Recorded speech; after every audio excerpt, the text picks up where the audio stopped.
Collings here with Fit Prescriptions. And Allie Hendershot. Thanks for joining us. And today we're going to talk about helping you look at food as more than just a meal. We're going to talk about food as actually being medicine, right, Allie? Yes, it can be very healing for your body. Absolutely. So, when you start eating, now start thinking about what kind of foods can heal, what kind of foods can harm, so that you can make better choices. So Allie and I are here today to kind of go over just some things we picked out that have specific healing properties. But one thing I will say, Allie, too, is a lot of people want a fast fix. This might not be a drive-through fast fix, right? Yes. We're feeding our body over time what it needs to heal and nourish. Right. So instead of a pill, let's start looking at food over time and changing your dietary habits, perhaps. So if you have any of these problems, we will tell you this will really help. So first, I would like to start out with, this is spinach, and we choose organic for many reasons. But spinach is really good if you're having trouble with anemia or anemic. This really has some good plant-based iron. I mean, I know there's also animal-based, but this is a good plant-based option. What else, Allie? Yeah, so my favorite, dark chocolate. Yes. You want to look for 70 plus. It's rich in magnesium, antioxidants, and it'll help curb that craving for sugar, actually. It so you're really just getting does. a little bit with the dark. Yes, and I really like that too. If you're having any trouble, I guess, with muscle cramps, sleep, something that's magnesium deficit, that really helps. Okay? Yes. All right, then we're going to move over to some spices, which are, in fact, food, or you can use them in your food or in your smoothie. First is cinnamon. I love cinnamon. Almost everybody does. But that's really good for blood pressure.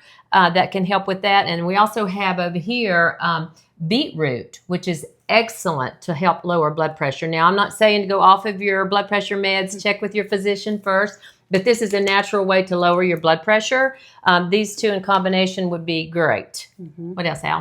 Yeah, so bananas are great for any kind of muscle cramping after exercise. They're a prebiotic fiber, so they're going to feed the good bacteria in your gut, give you some potassium. Great if you've had any stomach issues or stomach bugs. Great, easy to digest food. Exactly. Now I want to ask this before we started, but I'll ask now. So that can be in a smoothie as well. You can use that in a smoothie. It doesn't have to be just eat a banana. Yes, you can put it in a smoothie. It's great to pair it with some protein, so you aren't getting the blood sugar spike. Some peanut butter, almond butter. Yes. But great in a smoothie, yes. Yeah, along with some spinach and all these ingredients. Great info. In fact, my husband opens these up and puts them in his smoothie too, to just kind of help. But you can eat beets. You don't have to have the pills. Next, we have turmeric. I know a lot of you probably heard of turmeric as being having such great anti-inflammatory properties. It is awesome, and that can be used in your cooking, what you eat. It can be put in your smoothies, any other ways. I guess there are pills options as well. Yes, you can. Natural. Yes, make it in coffee. Oh, yeah. That's the one we like. Oh, yeah. The latte, the turmeric latte. What's that called? I know. We can think about it. Oh, shoot. We'll think Golden milk latte. Milk before the show's over. Yes. It's excellent, and it tastes good, too. Once again, ginger. Ginger's really good for nausea, stomach upset. I know when you were pregnant, didn't you have some issues? You took some ginger. Yes, soup, you can do chewables. Lozenges. Yeah, ginger tea helps speed up the digestion process as well. Right. That So can very really good. help a nauseated stomach. And we have it in this form, but you can get the ginger root right at the store and make your own tea out of that as well. Oranges. Who doesn't like a good orange? I mean, they're awesome, but they have awesome, great antioxidant properties. So you got a lot of vitamin C. If there's sickness going around, this is really an immune system booster. But eat plenty and get your vitamin C from oranges. It's a great way. And tell them about orange juice, though, Allie. We don't really want to go with orange juice. Yes, we'd actually rather eat the fruit because then you are getting the fiber, not just getting the sugar content of apple juice or orange juice. Is really high in sugar. Yes. So this is a great option. What else, Allie? Yeah, so oats, organic. We like to do organic oats.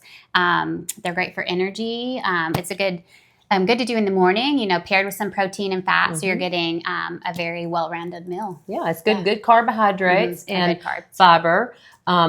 Actually, you can kind of pair that with maybe some chocolate or something, and there's some hacks you can make some desserts out of that are fairly healthy. Overnight oats. Yeah, overnight oats, great. We did some of those in the jars one time. Those Yes. are really good as well. And you can put chia seeds, and we'll have some recipes some for fat and you protein. as well. Yes. Yes. And we've got the good old apple, organic as well. We just kind of stay away from pesticides as much as we can because we're all about clean eating, clean environment, clean makeup, which we'll be talking about a lot later. But this is organic apple, and that's for fiber. So if you're having trouble with constipation, then this is a great source to help relieve that. Wash it. I like to use the peeling. I know sometimes your children eat, she'll just peel it, she'll peel it for the little one, but just slice it up and give them an apple. You also compare that with peanut butter if you want some protein to slow down the absorption of any of the carbs or sugar. So that's a really good one too. And then cantaloupe, believe it or not, is really, really good for acid reflux. Actually, any melons are good for acid reflux. So see which one helps you the most. So you got watermelon, honeydew melon, cantaloupe, whichever one your preference is, but it is very good for acid reflux. And then lastly, I think we have just the honey. Some honey can be great for a sore throat. Has antibacterial properties if you are dealing with What is the disclaimer with that, though, Allie? I know your kids couldn't have it at a certain age. Yes, 1 and above. Before you give them honey. 1. Yes. Manuka honey specifically has really great antibacterial properties. Manuka honey, yes, I've heard that as well. Yes, great for the throat. And I think we've covered everything we have here. I did want to mention dried cherries or cherries. Yes, tart cherry. Tart cherry is really good for insomnia or if you're having trouble sleeping. And I usually have some here, but I don't have any today, so sorry about that. But that is something you want to put on your list because that's a really good, helps with the sleep aid. Uptake of melatonin. I think. Yes. So I think that would be good to add to your little menagerie. And we'll be doing some more information on food as medicine, and different foods that you can. I know we have vegetables and fruit here too, but we also will talk about some meats and some different things in the future. But anyway, thank you for joining us today at Fit Prescriptions and Food as Medicine. And remember, your fuel can be your medicine. And we appreciate you coming. Yes, like and subscribe for more information.